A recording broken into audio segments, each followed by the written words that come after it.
Lindsay, how are you?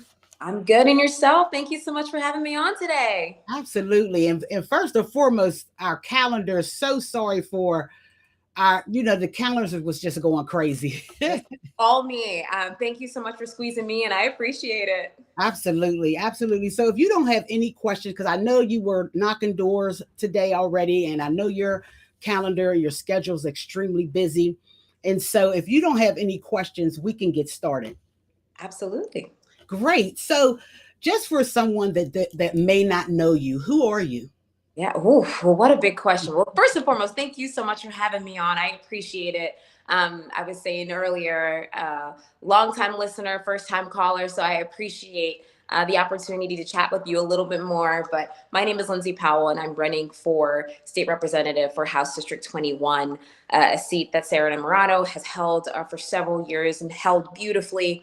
And now that she'll be moving on to be our county executive, the seat was open, and I threw my name in the ring. But I've been working in politics and government for the past 10 years, largely on progressive campaigns and for elected officials on progressive issues from equitable development, affordable housing, everything in between. I had the honor in my career to work for Senator Schumer as well as Hakeem Jeffries, and the joy of my life working for the city of Pittsburgh for several years, running the legislation and policy shop. And so I've had the opportunity to serve the communities that I come from for quite some time, and I am so honored and frankly still so I don't even dazed, like overwhelmed in the best way possible that I have the opportunity to serve in this capacity if elected in September. Thank you for that because I wanted to touch on a couple of things that you had said because, like you were saying that you were elected or you're running for Sarah Edamorato's state rep seat, and so that makes a special election. Can you share with us and educate us a little bit more about when is this special election and what should people be expecting? Absolutely. So special elections are typically held outside of the general normal election schedule. For us in Pennsylvania, typically you're voting in the primary in spring, so around April, May, typically May, and then in the general in November, usually on a Tuesday. And so a special election happens when either there's been a disruption in that election calendar. So in my case in particular, Sarah Namarato resigned from her seat about a month ago. To ensure that she's putting all of her focus on the county executive race. And so the leadership, the delegation in Harrisburg that includes Speaker Joanna McClinton and other folks in the Democratic leadership has set a new date for this special election. And so for us, for those in House District 21, which includes Shaler, Reserve, Etna, Millvale, Lawrenceville, Bloomfield, a little bit of Morningside, Strip District, Troy Hill, Spring Garden, and Spring Hill, that we all have a special election on Tuesday, September 19th. And so folks from those districts, Democrats, Republicans, independents, you name it, are able to vote. And it would run typically like a primary or a general. So the polls are open from 7 a.m. to 8 p.m. You go to your regular polling spot. They'll also have mail-in as well available, but you go and vote for the candidate of your choice and kind of go about the kind of regular voting as you would in May or in November. Okay, thank you for that. And so, Lindsay, tell us why state rep. Yeah. So I've been working in this space for quite some time. And for me, I've always been someone in the background. I'm someone who loves to get nerdy, loves to do the policy stuff. I love the community side of it, but I've always felt for a long time that there were other people who would better represent, whether they had, this experience or, knowing them, knowing what they stood for, felt comfortable that they would represent me in Harrisburg. And as the seat opened up, I did some kind of deep thinking, and I looked around and I felt like there were not as many people with lived experience Mm-hmm. being able to be that voice, be that fighter, be that righteous bully in Harrisburg. Yeah. I think what I, hope to bring to Harrisburg, what I hope that constituents, find in me is that I have the know-how. I've worked in these spaces. It's not just building legislative office, knowing how to pass legislation and implement it, but I have the lived experience as well. So when we're talking about issues like housing, it's, Mm-hmm. yes, we all believe that, hopefully, we all believe that everyone should have a dignified and affordable, housing experience, Mm-hmm. also been without housing. And so it's you were able to legislate, you're able to lead from empathy and from a way Mm-hmm. and from a perspective that I think is a little different. A story that I shared recently that stuck in my brain about sometimes the disconnect between Mm-hmm. people who make the laws and people who are Yeah. affected. I worked on Capitol Hill for a little for Hakeem Jeffries. Mm-hmm. And particularly, I was working in his judiciary portfolio around criminal justice reform. But at the time, in whatever I was doing at the time, I was asked to sit in on legislative sessions about the Affordable Care Act and Mm-hmm. of Affordable Care, Obamacare. Was it legal? Did people need it? And in these sessions, typically staffers will come, Democrats, Republican staffers, and we'll sit and listen and talk. The experts will talk about the kind of nuances of the legislation. I was sitting in this room, and the weekend before, I was doing something silly. I trying to reach something at the top of my cabinet, stood on a table and fell, and really hurt my wrist. And I thought I had fractured it. It was that bad. Oh, But, wow. but I didn't have health care. And so Oh, I wow. my roommate had like put together like from CD Mm. tape that she had, a little sling. And I remember sitting there with my wrist throbbing, talking about the Affordable Care Act and having Republican colleagues sit there and say, well, if you worked hard, if you're a hardworking American, you should be able to afford health care. Mhm, mhm. Was with my little sling taped together, um, working hard every single day in the halls of power, and people telling me to my face that basically I didn't work hard enough or that I didn't Mm. deserve healthcare because I wasn't a good, hardworking Yeah, American. yeah, And sitting there and thinking, these people have no idea how the mm, rest of us live and how legislation affects us writ large. Where if you have access to money or resources, what have you, these things don't mean anything to you. But as I was sitting there, I know, thankfully, my wrist healed, but I know people who have much more yeah, life-threatening issues that they can't get health care for, they can't get service for, or they're too scared to go because they're scared of that bill. And so just that is a snapshot of why I want to take, why I'm interested in taking this role, why I'm interested in representing and serving us in Harrisburg, because that if you haven't had those experiences sometimes for yourself, or been in community with people who've had these experiences, sometimes you legislate from a place mm, um, of lack of empathy. And that, mhm, for me, being able to have the know-how, the experience, know how to do this and do it well, but also have the lived experience was something that I deeply value in legislators. And I realized I had it in myself. And so why not me? yeah, yeah. Why shouldn't I run? So here we are.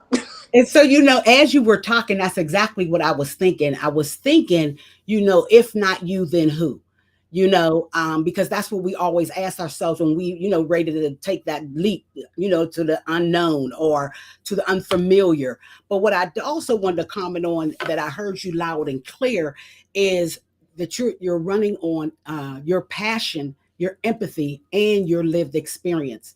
That is so important. And I hope that our men and women heard exactly what you said, because that is extremely important. Because what happens is we do fall under a lot of our leaders, political leaders, that do not have lived experience, and also, have conversations about us without us. So I'm really, really appreciate that. And I also want to give you your flowers when you said, that what you're doing, you're good at, you said, yes. And so I really appreciate that. And now you touched a little bit on the affordable housing, because I had read that several of the things that you're extremely passionate about, and one of them is the affordable housing. I'm glad you went into that, and also the minimum wage, and the reform in the health care. So I'm glad that you went into both of them, because that's what I wanted to tap in on, because when I was reading about you, that's exactly what I was reading, that's one of several of the things that you want to bring to the forefront. But let me ask you this: what is your take on now? Governor Shapiro has something that's called the Lifeline program, pertaining to school. What is your take on public school? Absolutely. Public schools. So, I mean, I'm a product of public schools. I believe deeply that every child should have access, and every young person should have access to high quality free Mhm. education. And it's not just for me thinking about the K through 12, but thinking also about early childhood and thinking about lifelong learners. In the city of Pittsburgh, in particular, in the Keystone Star program at the highest level, which is ranked by the quality of care you get. And this isn't even the highest star that you can get isn't even exceptional. It is like meets requirements and maybe exceeds. I believe the number is less than 20% of our early Mm. spaces meet or exceed Pennsylvania standards. And Mhm. so when we're talking about free, high quality public school education, for me, again, it's not just K through 12 is absolutely important. We know that like this is where, young people are building their brains and becoming critical thinkers, and the generation and leaders that are going to take on, after we go. But even starting even earlier, and then lifelong learners. Mhm. I think about my own father who didn't finish college but learned how to code through a library program, and was able to, find a career in tech that wouldn't have been accessible to him if he hadn't had that program. Yeah. And so when I think about what the Commonwealth needs in terms of investments in public school systems, it starts as soon as these young people are born until older age. I think the other thing that we're facing too, frankly, is that we have to think about how these systems are structured. Right now, the constitutionality of public schools is on the line. Of public school funding is on the line. And if elected in September, I am deeply passionate and committed to ensuring that our taxpayer dollars are going to ensure that every child has access to high quality care. I think too, having an opportunity to really reshape, how we think about public school education. Um, I'll say, for myself, every parent should have the agency to decide what is best for their kids. I'm Mhm. not a parent, I hope to be one day. And I know that for a lot of parents, in particular, parents who come from underserved neighborhoods and underserved, and I'll say, are neighborhoods that don't have the same opportunities that oftentimes we'll see in the district that I want to represent, Mhm. they don't feel like they have the agency to send their child somewhere where they know they're going to get whatever care they need, whatever that.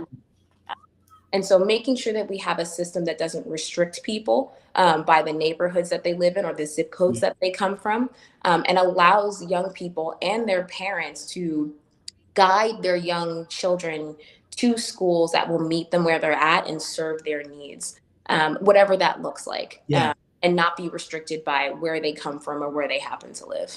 Yeah, yeah. Thank you so much for that. And I'm so glad that you started off with, you are proud public school students, Pittsburgh public school students. So thank you for that as well. A couple more questions. A couple more questions. As you know, I think I read that you said it, or you were in an article. Boosting unions. You know that Pittsburgh is a union city. Yeah. And so what can you add to what can you add to help the unions?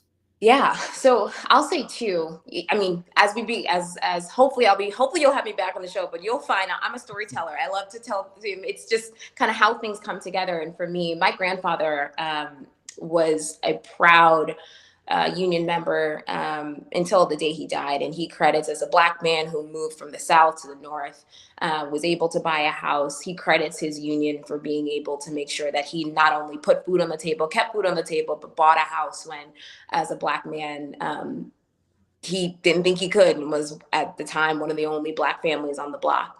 And I think about how we have the opportunity to increase the types of folks that are able to have success in the unions. Something that I work on currently, I'm the director of workforce strategies at a small not-for-profit that thinks about the tech space. But the underlying current for me is always, how do we make sure that underrepresented folks are able to take advantage of these highly successful careers and industries like tech, like unions writ large. Once you get into a union, I know from firsthand experience with my grandfather that there are so many opportunities that are open to you. And even for him, even as a young person, I remember him saying that, like, he felt like as a worker, he didn't have a voice until he joined his union. Mm, What he said, kind of didn't matter or fell on deaf ears, but he had a power behind him with his union membership that he didn't have before. And so, to your question about like what could be done with the unions, I think, we know that we have an opportunity in Pittsburgh to get more Black folks in unions, right? mhm, mhm, Full stop. That I've seen it firsthand from my own grandfather. I know from the experiences of working in the workforce space what a union membership can do for folks. And so when it comes to Black folks, when it comes to women, we have an opportunity, mm. if not duty, to make sure that more folks that look like us, that have our experiences, are able to also benefit from union membership. Yeah, thank you so much for that. And no, number one, yes, you will be back. We all love stories. So we all love stories. Absolutely, you will be back. Um, three more questions. My next question is, why you? Woo. I mean, as my granny would say, why not me? Yeah.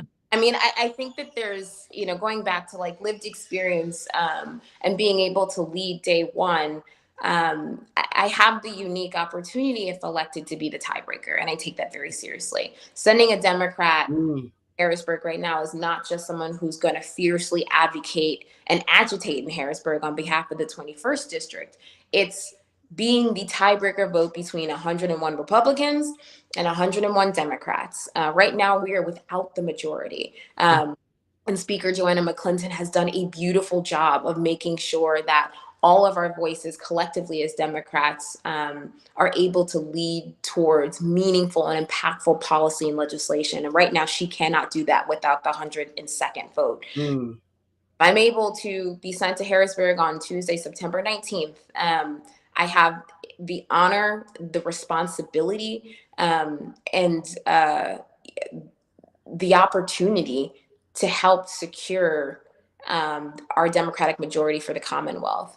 I don't take this election, the special election, lightly. I mhm, do believe that we have democracy on the line right now. There are pieces of legislation in the House of Representatives that want to take away women and birthing people's rights to choose what yeah. happens to their bodies. The rights, freedoms, and protections that we have fought so hard for LGBTQIA community, Mhm, those are on the line. We're talking about ensuring that we're not putting profits over people when it comes mhm. to air, when it comes to our water. These are all things that we know, if we go back to having a Republican majority, these things go away. And I don't mean to be a fear monger. I don't mean to make people, scared, but they should be. It's a Yeah, yeah. scary time in Pennsylvania. And so why me? I'm ready to go day one. And the folks of the 21st district and the folks in Southwestern PA know that they absolutely have a fighter on their hands, who's able to agitate in the right ways Mhm. and not back down in the right ways as well, Yeah. to make sure that we have that Democratic majority and that our voice is being heard. Yeah, yeah. Thank you so much for that. Thank you so much. And I'm so glad that I heard several times, agitate, agitate, agitate, because that's what we're why we're here. You know what I'm saying? To agitate, to make change, to demand change, to pull your own seat up to the table, or create your own. And so, thank you so much for that.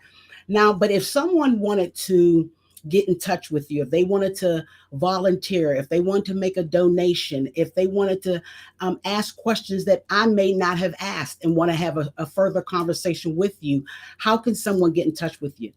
So my website is Lindsay Powell, Lindsay, Powell4PA.com. And so all the ways to get in contact with me, learn more about my platform, background, and experience, to sign up, to volunteer, is all there. And we had our big kickoff today in Shaler Township, knocking some doors and getting out to neighbors out there. But the more, the merrier. So we're happy to have more folks come on board, and hopefully folks will want to make sure that we secure the Democratic majority for Yeah.